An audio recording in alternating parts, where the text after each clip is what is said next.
Hello, everybody. Good morning. Tuesday, October the 22nd. We are knocking October in the head. Some good fall fishing going on between these cold fronts, and just a beautiful week to be outdoors. I'll tell you about what the offerings are and maybe some best bets for you when I come back after this break. Hi, I'm Captain Jay Cudworth of the Kokomo with Paradise Dolphin Cruises at Safe Harbor Marina in Wanchese. I want to invite you to take a ride out on the Roanoke Sound to see the majestic bottlenose dolphins up close. As a native, I'll be telling you stories from these waters as a boy growing up in Wanchese. Nature and history have combined to make this area unique, and I love sharing this special place with special people. So come on aboard with me and my crew and experience the real beauty of the Outer Banks. For more information, go online to ParadiseDolphinCruises.com. Again, this is Captain Jay. I look forward to seeing you soon. Locally owned and operated since 1971, Billy's Seafood has been providing the locals and visitors of the Outer Banks with some of the freshest seafood you'll find. Not too far off the beaten path down Collington Road in KDH, Billy's Seafood has become a landmark for those seeking top-notch seafood at affordable prices. Billy's Seafood also has beer, wine, grandma's tuna salad, and other groceries as well. To see more, go online to billyseafoodobx.com. Billy's Seafood, putting fresh seafood on your table for over 50 years.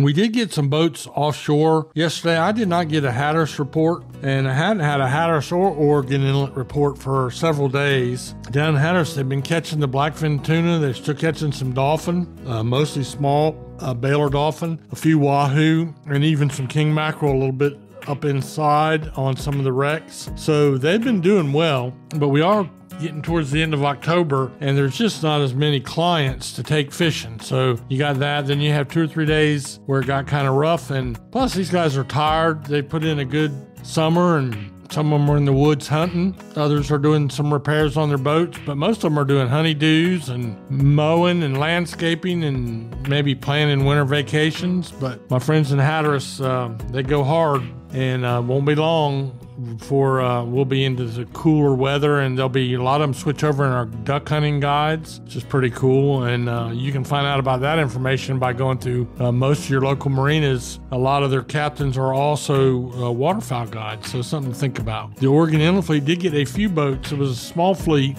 but they got out yesterday and they had pretty good mahi fishing, mahi, dolphin, whatever you want to call them. But I saw some with 20 or 30 on the dock and some with 4 or 5. And then there was also scattered yellowfin tuna and blackfin tuna bite. Now, I kind of thought that when everybody headed offshore yesterday, they might get into typical Katy bar the door fall yellowfin tuna fishing, but just didn't seem like the numbers were there yet for the yellowfins. Thank goodness we do have the blackfin tunas. They're smaller, but man, if you're wanting a piece of grilled tuna, that is a really good one. They're really tasty, really, really good. Surf and pier fishing, there's been a few big drum. Avon Pier had the hot hand yesterday, it seemed like, but any of the piers are you're liable to come up with a big drum. But what I'm seeing more of is puppy drum on the piers. That's okay too, because if they're in the slot, you can keep one of those. By the way, I might have mentioned night before last, I had some puppy drum for dinner and fried it up, and it was so good. And then for lunch yesterday, I took some of the leftover puppy drum and I put it on some Martin's potato rolls. You put a little bit of tartar sauce on there, piece of fried puppy drum on a potato roll, and don't get much better than that. But anyway, I love it when someone gives me a piece of fish, because I have that background and that history and know people. I don't get many offers. And when I was a captain in the fleet, I prided myself on making sure some of the elderly people around town or old friends got some fish from me. If I had some extra, I wasn't always off to the market. Sometimes I was, but mostly I just like to share the wealth, and it always came back to me in other ways. An invitation to go deer hunting on somebody's farm, or some canned preserves maybe from somebody that I would take something to. One of my favorites was Linda Midget. And Linda Midget, a lot of our listeners know in Manio, made that really good pimento cheese and brought us a lot of things to the radio station when I was there for 25 years. And after her husband Arvin died, I enjoyed taking her a piece of fish when I had one to share. So anyway, don't be a pig. Keep enough for your dinner and share what you got left with people that might not be able to go out and catch it. So that's what's happening in the ocean. We'll take a quick break, and then I'll be back to talk to you a little bit about backcountry fishing.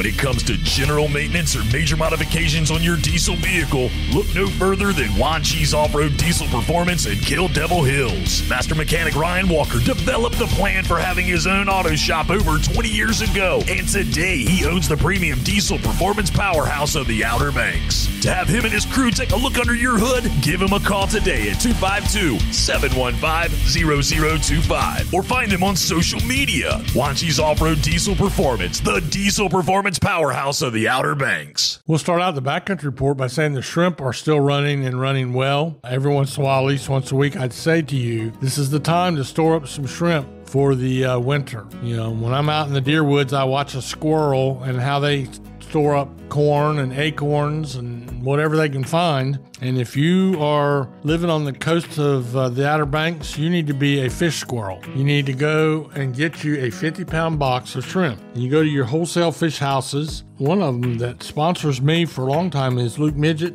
and Trudy. They have Insane Seafood. Now, they have the location in Stumpy Point, and that's wholesale. And they have a retail market in Columbia, too, so you can buy a much smaller portion. But if you go to their place in Stumpy Point and you say, what am I going to do with 50 pounds of shrimp? Well, first of all, they're fresh, they're local. You buy 50 pounds, they'll put them in a box, a wax box of ice, put them in your car or truck. You take them home and you head them. They're cheaper if you buy them heads on, but they also will sell them to you heads off. But so once you take the heads off, your 50 pounds is down to about 35 pounds. Then you take that 35 pounds and they'll show you how to freeze them, but mostly you freeze them in a Tupperware bowl of water or a milk jug that you cut the top off of. That way they have a tremendous shelf life and you'll go through them quicker than you think, believe me, and they are delicious right now, so keep that in mind. We still have a good bite on puppy drum back in the sound. I don't see much in the way of the big ones anymore, but the puppy drum are out there and keeping people occupied, as are the speckled trout. Now, the speckled trout and puppy drum we've been talking about all fall long, but it's still good. One thing I have noticed is, of course, I run the Stumpy Point Highway, which is Highway 264, a lot, and the bridges all up and down that highway are favorite fishing spots for people that don't have a boat,